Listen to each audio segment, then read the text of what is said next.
Next topic है N AC circuit containing only pure inductor coil. एक ऐसा परिपथ जिसमें केवल प्रेरकत्व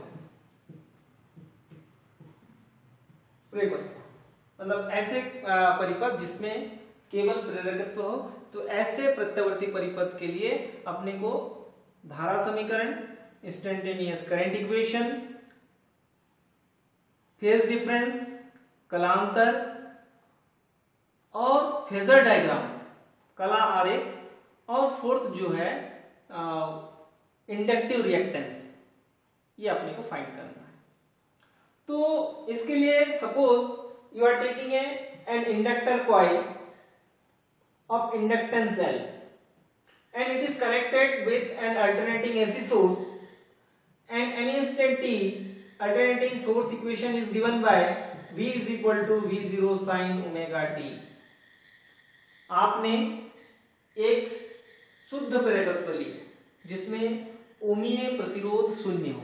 शुद्ध प्रेरकत्व का मतलब है जिसमें ओमीय प्रतिरोध ना हो, केवल प्रेरकत्व का गुण उसमें हो, और उसका स्वप्रेरकत्व कितना है, L है, और इसके दोनों सिरों के मध्य एक प्रत्यावर्ती वोल्टेज स्रोत लगाया जाता है। So let any instant t alternating AC source, alternating source equation is given by किसी क्षण प्रत्यावर्ती वोल्टेज समीकरण को V is equal to V0 sin omega t से दिया जाता है। तो यहां पर V is equal to V0 sin omega t, तो V0 जो है where V0 peak value of voltage है, मतलब वोल्टेज का शिखर मान है, या इसको आयाम भी बोल सकते शिखर मान को। And omega T is phase of voltage, and omega is equal to 2 pi F, and F is here frequency. Omega is angular frequency, कोणीय आवृत्ति है, और एफ जो है यहाँ पर फ्रीक्वेंसी, या किसी बुक में 2 पाई एफ की जगह न्यू भी लिया है, तो न्यू इज फ्रीक्वेंसी। फ्रीक्वेंसी मतलब number of vibration made in 1 second. एक सेकंड में कंपनों की संख्या को आवृत्ति कहते हैं, फ्रीक्वेंसी कहते हैं। Number of vibration made in 1 second and number of cycle completing in 1 second. एक सेकंड में पूर्ण किए गए चक्रों की संख्या, जो कंप्लीट साइकिल है, वो साइकिलों की जो संख्या है वो है फ्रीक्वेंसी।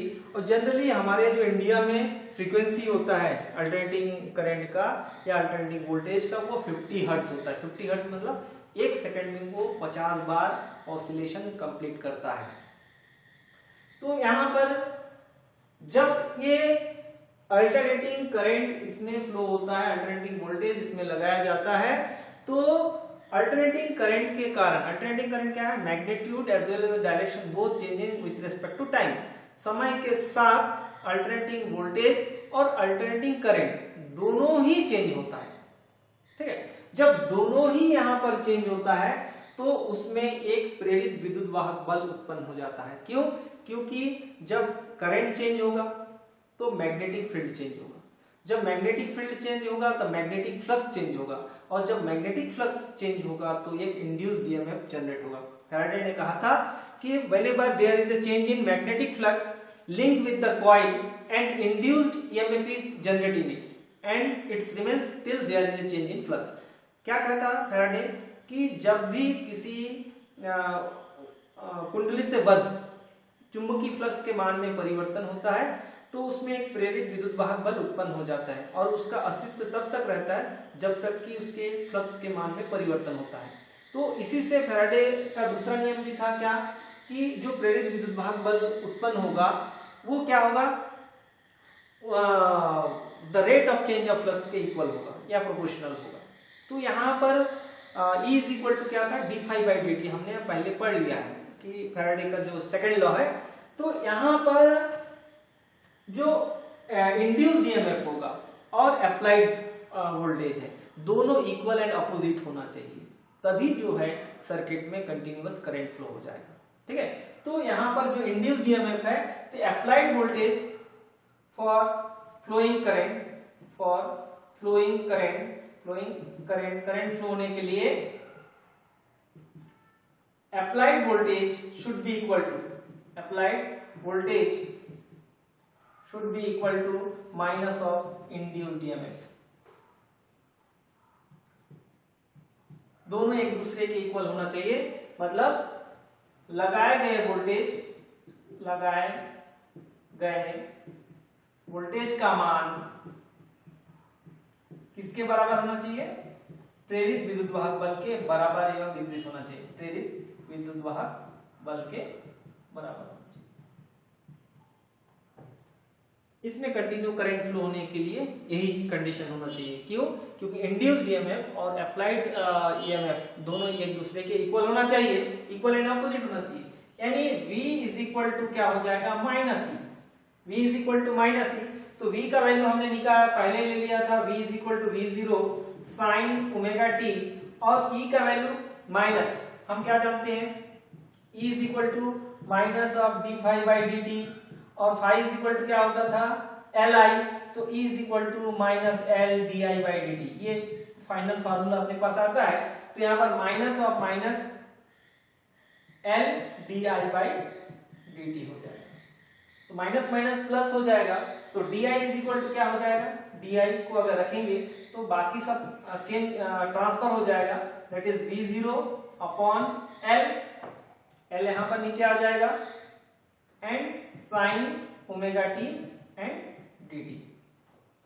ये सॉल्व करेंगे तो अब यहां पर इसको इंटीग्रेटिंग बोथ साइड, इंटीग्रेटिंग और डूइंग इंटीग्रेशन, समाकलन करने पर, समाकलन अगर हम करते हैं तो integration of D I is equal to integration of V0 upon L sine of omega T D T. तो जब हम इंटीग्रेशन करेंगे, डी आई का इंटीग्रेशन क्या हो जाएगा, डी आई का इंटीग्रेशन हो जाएगा आई, डी आई का इंटीग्रेशन आई हो गया, V0 अपॉन एल बाहर आ जाएगा, और इंटीग्रेशन हो जाएगा sign omega T D T. तो यहाँ पर साइन ओमेगा टी का जो इंटीग्रेशन होता है वो minus cos omega T upon omega हो जाएगा, क्योंकि साइन एक्स का डिफरेंशिएशन होता है माइनस कॉस एक्स। इंटीग्रेशन और डिफरेंशिएशन दोनों एक दूसरे के अपोजिट होता है। So you can write here I is equal to V0 upon L and differential will be minus cos omega T upon omega.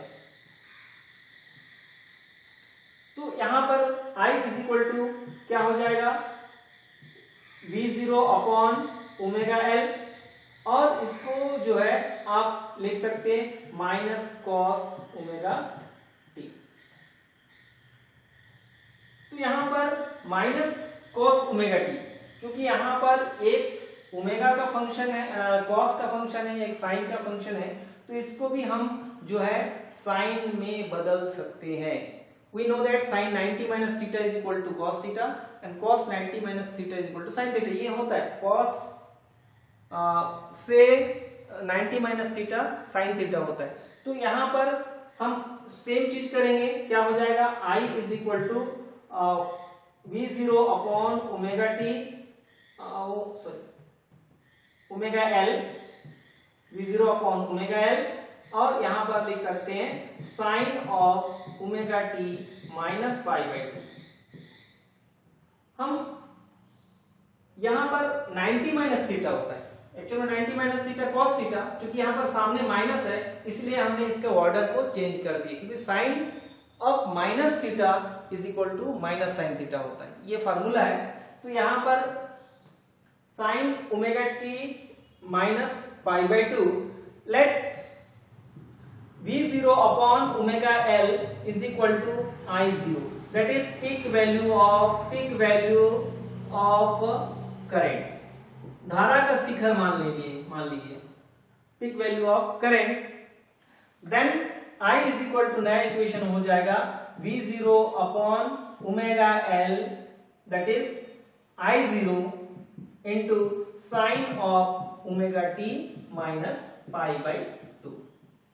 तो ये जो इक्वेशन हुआ ये instantaneous current equation, instantaneous current equation, धारा का तात्क्षणिक मान हो गया। अब हमारे पास दो इक्वेशन है। पहला इक्वेशन था V is equal to V0 sine omega t जो वोल्टेज का इक्वेशन था, और यहां पर I का इक्वेशन आया I is equal to I0 sine omega t minus pi by 2। यदि हम इन दोनों इक्वेशन को देखें, if we are comparing both the equation, then we can see here the phase is different. Here phase is omega t and here phase is omega t minus pi by 2. दोनों में face अलग अलग है, तो इसलिए हम यहाँ पर दोनों का जो है फेस हम क्या कर सकते हैं, कंपेयर कर सकते हैं, और उसके बीच क्या डिफरेंस है इसको हम निकाल सकते हैं। तो यहाँ पर जो फेस डिफरेंस हो जाएगा, देखिए तो फेस डिफरेंस कितना हो जाएगा, फेस डिफरेंस अगर हम फेज डिफरेंस की बात करें तो फेज डिफरेंस यहाँ पर फेज डिफरेंस कलांतर, तो फेज डिफरेंस की बात करें तो अपने पास एक इक्वेशन था V is equal to V0 sine omega t, तो यहाँ पर फेज कितना है, ओमेगा t है, और यहाँ पर फेज कितना है, omega t minus pi by 2। तो हम देखते हैं कि यहाँ पर फेज कम है और वहां पर फेज ज्यादा है, मतलब I का फेज यहाँ पर कम है, क्योंकि ओमेगा t से हम फिर से 90 माइनस कर दे रहे हैं, जैसे 5 और 5 माइनस 2, तो 5 माइनस 2 स्मॉलर होगा, 5 ग्रेटर होगा, तो यहाँ पर ओमेगा t है और यहाँ पर omega t minus pi by 2 है, यानी यहाँ पर I का जो फेज होगा वो कम होगा।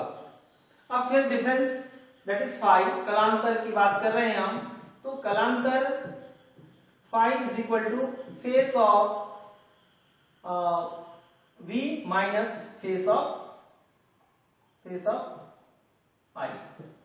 तो फेस ऑफ V कितना है, ओमेगा t है, minus of omega t minus pi by 2, तो ब्रैकेट ओपन करेंगे तो omega t minus omega t minus minus plus pi by 2, तो ये कैंसिल हो जाएगा, तो phi is equal to pi by 2, मतलब V का फेस ज्यादा है और I का फेस यहाँ पर कम है।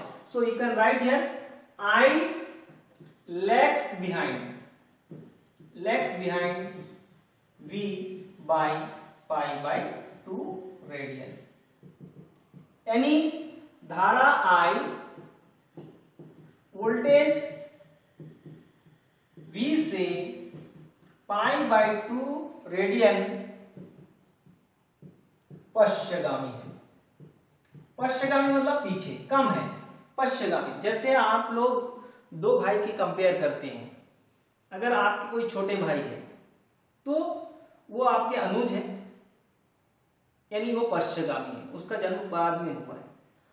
आप उनसे बड़े हैं, माने आप अग्रज हैं, अग्रगामी हैं, आप आगे चल रहे हैं एज में। तो ठीक इसी प्रकार यहाँ पर अग्रगामी और पश्चगामी का जो कॉन्सेप्ट है, जो आगे है वो अग्रगामी होता है और जो पीछे होता है वो पश्चगामी होता है। अगर हम इसके फेजर डायग्राम हम बनाएं, फेजर डायग्राम या फेज डायग्राम आप बोल सकते हैं, फेजर डायग्राम बनाएं या उसके जो ग्राफ हम खींचे, तो यहाँ पर ग्राफ में देखेंगे आप, अगर हम ग्राफ में चलेंगे तो आप लोगों को पहले ही मैं बता चुका हूं कि ग्राफ कैसे बनाना है। तो ग्राफ बनाने के लिए आपको सबसे पहले V के लिए जो है 0 से स्टार्ट करना है, तो आप इसको 0 से ही स्टार्ट करेंगे। कब? किसके लिए? V के लिए, यानी ये V है और यहां तक इसका जो वैल्यू है ये V0 है, मान लीजिए पिक वैल्यू। तो ये वोल्टेज का ग्राफ है। अब I जो है वो पीछे है, कितना पीछे है? 90 डिग्री पीछे है। तो देखिए 90 एंगल यहाँ पर है, ये 99, ये अगर देखें हम इसके, ये 0 है, ये 90 है, ये 180 है, 270 है, 360 है, ये कंप्लीट साइकिल है। तो I चूंकि पीछे है इसलिए इसको नीचे से स्टार्ट करना है। देखिए ये यहाँ पर है 0 है, और इसको आप नीचे से, जो पश्चिमगामी होता है उसको नीचे से स्टार्ट करते हैं और इसके बीचों बीच से लेकर के आपको दूसरा जो ग्राफ आपको बनाना है, एक वेव बनाना है, and this is for I. तो यार I lags behind v by pi by 2 radian. मतलब यहाँ पर आई जो है पीछे है, कितना पीछे है, 90 डिग्री पीछे है, 90 डिग्री। तो आप जो है ग्राफ ऐसे बनाएंगे इस प्रकार। आप सबसे पहले यहाँ पर मान लीजिए x एक्सिस है, y एक्सिस है, यहाँ पर एक एंगल बनाएंगे, मान लीजिए 30 डिग्री, यहाँ पर ओमेगा टी लिख देंगे, यहाँ पर v0 लिखेंगे, यहाँ से नॉर्मल जब डालेंगे तो इसको v लिखेंगे। इस लाइन को ओरिजिन मानकर अगर आप इधर करते हैं तो वो लीड्स हो जाएगा, आगे हो जाएगा। क्योंकि आपको पीछे दिखाना है तो आप जो है I0 को इधर दिखाएंगे और यहाँ से जब नॉर्मल डालेंगे तो ये I हो जाएगा। और ये जो टोटल एंगल है यहाँ से लेकर यहाँ तक, ये ओरिजिन लाइन है, इस ओरिजिन लाइन के साथ ये 90 डिग्री के एंगल बनाता है। मतलब यहाँ पर भी I lags behind V by pi by 2 radian. Now inductive reactance, last जो पॉइंट है इंडक्टिव रिएक्टेंस। कैसे निकालते हैं इंडक्टिव रिएक्टेंस? प्रेरण प्रतिघात। तो प्रेरण प्रतिघात जो है यहाँ पर, प्रेरण प्रतिघात कैसे निकालेंगे? अपने पास एक इक्वेशन अभी हमने लिए थे कि जो वोल्टेज का इक्वेशन था V0 by omega L is equal to क्या लिए थे, I0। तो यहां पर ट्रांसफर करेंगे तो क्या हो जाएगा, V0 upon I0 is equal to omega L। Comparing this equation with Ohm's law, इस समीकरण को हम ओम के नियम से तुलना करने पर V0 upon I0 जो ओमेगा L के इक्वल है, ये परिपथ की परिणामी प्रतिरोध होगी, जिसे प्रेरण प्रतिघात के नाम से जाना जाता है ना। If you are comparing this equation with Ohm's law, then V0 upon I0 is equal to omega L will give the effective resistance of the circuit, and this effective resistance of the circuit known as inductive reactance, and the inductive reactance is denoted by XL. So inductive reactance is denoted by XL. XL is equal to omega L, or XL is equal to 2 pi FL, because omega its value is